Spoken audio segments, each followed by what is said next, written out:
Hello and welcome back to my YouTube channel. আমি পৃথা আর আমি explore করছি নর্থ বেঙ্গল। আজকে আমার 6th ডে আর আমি তোমাদের সাথে বলেছিলাম আমি 7 দিনের ফুল ইটিনারি শেয়ার করব। আমি অলরেডি বাকি 5 দিনের ভ্লগ আপলোড করে দিয়েছি, তোমরা যারা দেখোনি তোমরা গিয়ে দেখে আসতে পারো।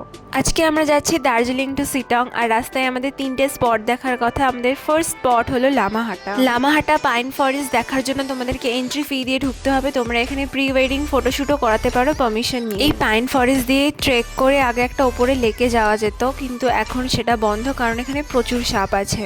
তারপরেই ম্যাগি খেয়ে আমরা বেরিয়ে পড়েছিলাম আমাদের নেক্সট ডেস্টিনেশনের উদ্দেশ্যে। আমরা খুব সকাল সকাল বেরিয়েছিলাম, নইলে 3টে স্পট দেখে শিলংয়ে পৌঁছানো খুব অসুবিধার ছিল। তো এটা আমাদের সেকেন্ড স্পট, এটা হলো ইছেগাঁও। অনেকে ইছেগাঁওতেও হোমস্টে নেয় কিছুটা নিরিবিলিতে দিন কাটানোর জন্য। আমি তোমাদেরকে সাজেস্ট করব তোমরা সিটংয়ে হোমস্টে নিও, সিটং ইজ বেটার দ্যান ইছেগাঁও।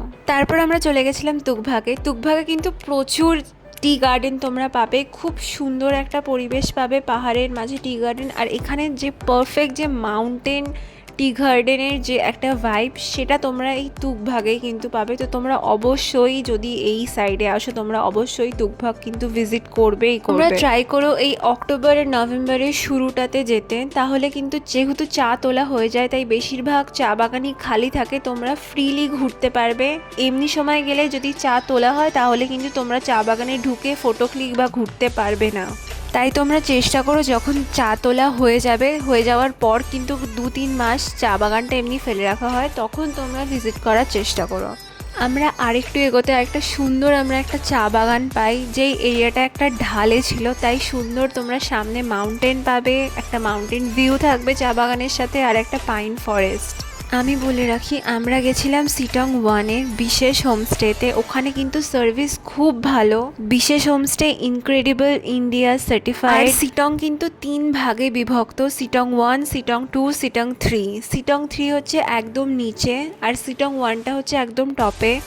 আর বিশেষ হোমস্টে ছিল আমাদের একদম সিটং 1-এ একদম টপে। তোমরা যদি একদম প্রপার মাউন্টেন ভিউ চাও, একদম প্রপার মাউন্টেনের ভাইব চাও, তাহলে আমি তোমাদেরকে সাজেস্ট করব sitting is far better than. আর এটা হলো আমাদের বিশেষ হোমস্টে একদম আপার সিটংয়ে, মানে সিটং 1-এ।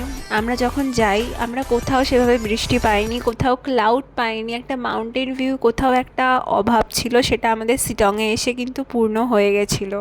আসার সময় ক্লাউডের মধ্যে দিয়ে আসা, তারপরে সন্ধ্যাবেলায় বৃষ্টি, একটা রেনি ওয়েদার মাউন্টেনে কখনোই কিন্তু মিস করা যায় না। তোমরা বিশেষ হোমস্টের অনেক ভিডিও পেয়ে যাবে ইউটিউবে, তোমরা দেখো। আমাদের 2 দিনের বুকিং ছিল। আমরা ফার্স্ট ডেতে ছিলাম সুপার ডিলাক্স। এখানে সুপার ডিলাক্সের আই থিঙ্ক নাম ছিল গোদাবরী টাইটানিক, আমরা ছিলাম টাইটানিকে। এটা কিন্তু আই থিঙ্ক বেস্ট রুম, একদম টপে ছিল হোমস্টের। এখানে 3 রকমের রুম পেয়ে যাবে তোমরা, cottage, deluxe and super deluxe. আর এটা হলো সুপার ডিলাক্স টাইটানিক। তোমরা যখন বুক করবে এটা বলে বুক করতে পারো। খুব সুন্দর একদম টপ ক্লাস ভিউ পাবে, একদম পুরো ফগি ওয়েদার ছিল।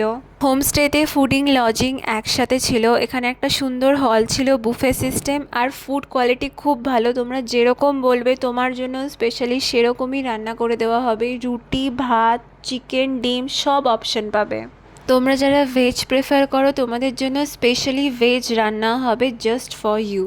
এখানে একটা সুন্দর স্কাই ওয়াক আছে। যেহেতু তোমরা সিটংয়ে কিন্তু দিনেই যা ঘুরতে পারবে, রাত্রিবেলা তোমরা হোমস্টের বাইরে বেরোতেই পারবে না, কারণ এখানে প্রচুর শিয়াল আছে বা অনেক বন্য পশুও থাকতে পারে, আর রাস্তা প্রচুর অন্ধকার। তাই আমি তোমাদেরকে সাজেস্ট করব যদি তোমরা বেস্ট বা একদম পারফেক্ট হোমস্টে চাও এটা তোমরা নিও। এখানে একটা সুন্দর স্কাই ওয়াক আছে, তোমাদের প্রতিটা কোণা একদম ফটোজেনিক, তোমরা ফটো ক্লিক করতে পারবে। ব্রেকফাস্ট, লাঞ্চ, ডিনার আর সন্ধ্যাবেলা তোমাদেরকে স্ন্যাক্সও 2 বার স্ন্যাক্স দেওয়া হয়েছিল আমাদেরকে, আর চা তুমি যত খুশি চাও দিয়ে যাবে। তো এইভাবেই আমাদের 6th ডে শেষ হলো। ভালো লাগলে সাবস্ক্রাইব করো।